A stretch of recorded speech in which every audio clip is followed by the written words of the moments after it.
Friends, ఇప్పుడే అందిన వార్త. టీడీపీలో ఘోర విషాదం. టాప్ మహిళా నేత కన్నుమూత. ఈ విషయాలన్నీ తెలుసుకునే ముందు వీడియోని పూర్తిగా చూడండి. అప్పుడే మీకు పూర్తిగా అర్థమవుతుంది.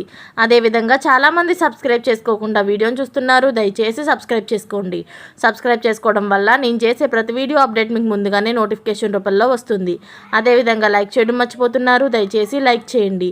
లైక్ చేయడం వల్ల ఇటువంటి ఇంపార్టెంట్ ఇన్ఫర్మేషన్ చాలామందికి రీచ్ చేసిన వాళ్ళు అవుతాం.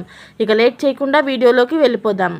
గన్నవరం నియోజకవర్గం ఉంగుటూరు మండలం టీడీపీ మహిళా నేత మండవ రమ్యకృష్ణ నేడు తెల్లవారుజామున మృతి చెందారు. ఆమె షిరిడి నుంచి గన్నవరం వస్తున్న క్రమంలో రోడ్డు ప్రమాదానికి గురై ప్రాణాలు కోల్పోయారు. కాగా రమ్యకృష్ణ మృతిపై ఏపీ సీఎం చంద్రబాబు నాయుడు స్పందించారు. రమ్యకృష్ణ మరణం బాధాకరమని ఆయన సంతాపం తెలియజేశారు. తన ఆత్మకు శాంతి చేకూరాలని భగవంతుని ప్రార్థిస్తున్నానని పేర్కొన్నారు. గత ప్రభుత్వం దమనకాండను రమ్యకృష్ణ ధైర్యంగా ఎదుర్కొన్నారని తెలిపారు.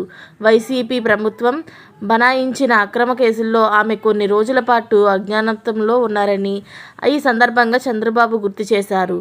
కాగా ఆమె కుటుంబానికి పార్టీ అండగా నిలుస్తుందని హామీ ఇచ్చారు.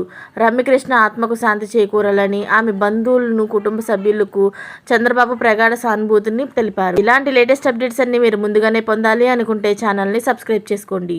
అలాగే పక్కనే ఉన్న గంట సింబల్ని క్లిక్ చేయడం మర్చిపోకండి. Thanks for watching friends.